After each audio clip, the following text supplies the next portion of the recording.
Hello, कैसे हो सब। आज का व्यू तो बहुत ही ज़ोरदार था।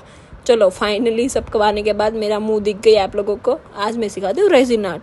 पूरा ग्लव्स ले लिया। ग्लव्स हाथ में पहनने के बाद थोड़ी सी नौटंकी के बाद फाइनली दोनों हाथों में ग्लव्स लग चुका था। ग्लव्स पहनना बहुत ही ज़रूरी है क्योंकि अगर इन्फेक्शन हाथ में लग गया है तो ऐसे की तैसी हो जाती है। हाँ, फाइनली मेरी भी हुई है। चलो डब्बा हाथ लग गया, उसमें से स्टिक निकालना मतलब इतना ज़िद्दी काम है ना। पूरी दुनिया में कुछ भी कर लो मतलब स्टिक निकल फाइनली निकल गई। देखो स्टिक निकलने के बाद तो ऐसी फीलिंग्स आती है कि मैंने पूरी दुनिया जीत ली। पता नहीं चल रहा मैं क्या निकाल रही हूँ कितनी देर से। हाँ, फाइनली इंतजार के बाद मैं निकाल रही थी वेट मशीन। फाइनली मेरे हाथ लग गई थी और हाँ इतनी चिकनी थी क्योंकि रेजिन पूरा वेट मशीन के ऊपर फैल गया था। देखो कितना गंदा है। आप गंदे पर मत जाना, आप सीख लो। वेट मशीन को टायर पर सेट करके अब मैं अपना हैंड्स को क्लीन करूँगी। सीरियसली गाइस, मैं आपको सीरियसली बता रही हूँ। आप ना रेजिन आर्ट करो तब हैंड ग्लव्स पहन के ही करना, वरना इन्फेक्शन लग गया ना तो डॉक्टर का खर्चा उससे ज़्यादा बढ़ जाएगा। जो भी बाउल में आप रेजिन मिक्स कर रहे हो ना, उसमें इतना ध्यान रखना कि आप जो पूरा रेजिन डाल रहे हो ना वो पूरा नहीं भर देने का है, हाफ रखने का है क्योंकि उसका रिएक्शन आता है इसलिए।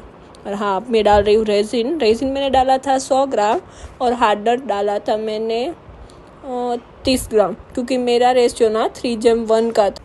रेजिन आर्ट करने के टाइम तो मैं मास्क भी पहन लेती हूँ, बट हाँ आज तो इतनी ज़्यादा गर्मी थी ना, पूरा मुंह पसीना पसीना हो जाता, इसलिए मैंने आज नहीं पहना। आपको क्या लगता है रेजिन आर्ट इतना ईजी है कि रेजिन डाला, हार्डनर डाला और हाँ मिक्स करके क्योर करने के छोड़ दिया? ना बेटे, इतना इजी नहीं है। जितना हम समझते हैं ना उतना इजी रेजिन आर्ट नहीं है। उसमें भी बहुत ही टाइम लगता है और बहुत ही यूनिक आइटम्स बनानी होती है। सोचने के बाद अब फाइनली बारी आती है रेजिन और हार्डनर को मिक्स करने की। आपको 5 मिनट्स मिक्स करना है और 5 मिनट्स रेस्ट होने के लिए छोड़ देना है।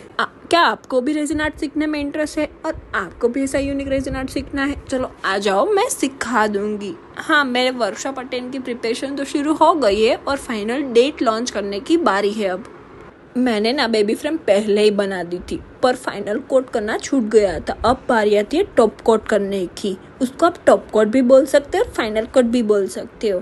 थोड़ा सा रेजिन मिक्स किया। मिक्स करने के बाद मैं सोच रही थी मैं इस बेबी फ्रेम में कुछ यूनिक आइटम डालूँ। तो वैसे तो मैंने फ्रेम ओशन थीम पर ही बनाई थी, बट मैं सोच रही थी अब भी मैं ऐसा क्या ऐड करूँ जिसकी वजह से पूरी फ्रेम निखर आए।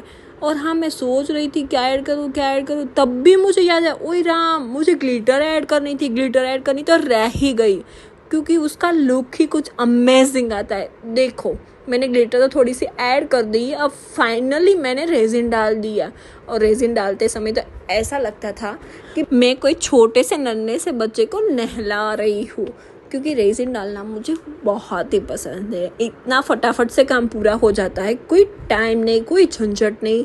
और देखो कितना शाइनी और प्यारा बना है। फाइनली देखो, इसमें मैंने शूज़ डाला था छोटा छोटा और तब भी मेरे घर की डोरबेल बजी। मुझे लगा क्या आया और फाइनली मैंने परसों ऑर्डर किया था। उसको एडवांस में ऑर्डर देना रहता है तब आपके पास तो तीसरे दिन आ जाता है। आप इसको क्या बोलते हैं? आप कमेंट करके ज़रूर बताना, मुझे तो मालूम है, मैं देखना चाहती हूँ आप इसको क्या बोलते हो। और हाँ, मैंने और भाई ने मैंने बहुत ही अच्छे से मज़े उठाए। अब हाँ, डिमोल्ड करने की बारी आई थी। देखो फाइनल रिजल्ट आपके सामने, कितना प्यारा बेबी फ्रेम बना है।